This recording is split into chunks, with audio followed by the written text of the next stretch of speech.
Hello, everybody. I'm Shantell Jamison, certified life coach, author, and motivational speaker, and welcome to my channel. This week, I want to talk about the importance of directly communicating with your mate and how detrimental using social media can be. So, I actually have Mel Robbins to thank for this idea. Yesterday, I was watching her talk show, and she was talking about the dangers of social media.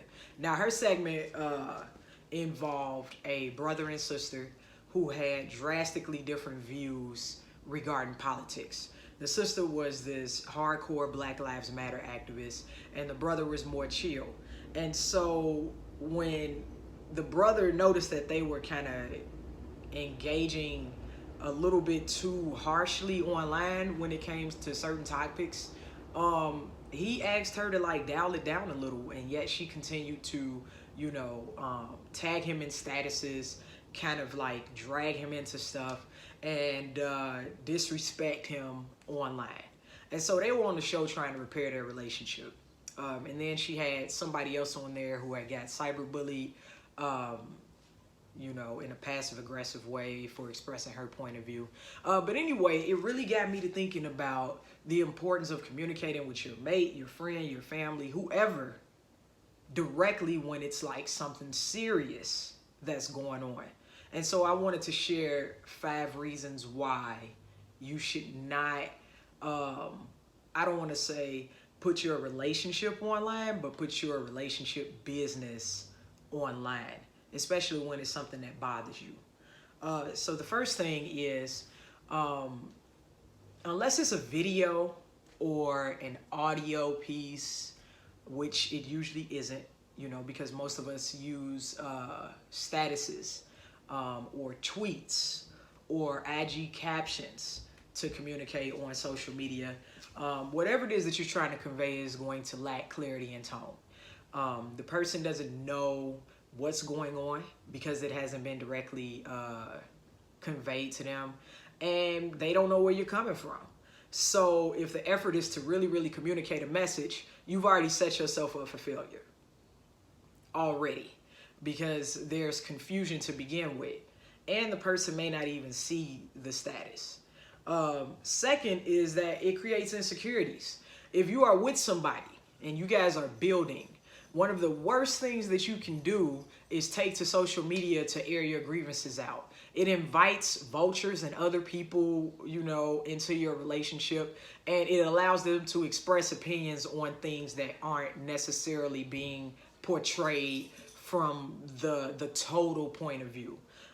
Everybody in relationships has their own interpretation of how things go down. And when you put something up and don't communicate directly with your partner, you're kind of creating like this negative base and kind of amplifying your ego. Thirdly, is disrespectful. Your relationship is supposed to be something that's meaningful. It's supposed to be something that is important. Don't treat it like a viral status. Next, it's very passive aggressive. Anything that is, kind of resisting and avoiding direct communication will take more time to actually get solved. If you directly speak to somebody, especially somebody who you're supposed to be with, or your mom, or somebody who you love, a relationship that you hold dearly, there's a greater chance of clearing up any misunderstandings. And lastly, it absolutely does not breed closeness.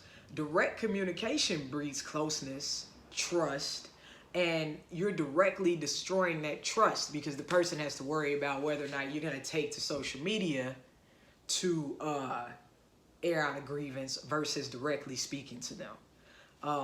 So I don't recall what Mel Robbins concluded. Oh, yes, she did. She said something like, she said, protect yourself. And that may mean removing people from social media. That may mean reevaluating the relationship as a whole, because social media has become so well ingrained in our lives that it's impossible to completely do away with, but you can alter how you utilize social media, what you choose to feed yourself, because it's all a process. What we think we will create, what we subject ourselves to, we will eventually take in and feed off of. So I hope that you find these tips helpful. Please take a look at my other videos on my YouTube channel. As I mentioned before, I am a certified life coach, and I'm here to assist you. So if you do want to inquire and learn more about my services, please email me at contact@shantelljamison.com. As always, y'all have a wonderful and amazing day.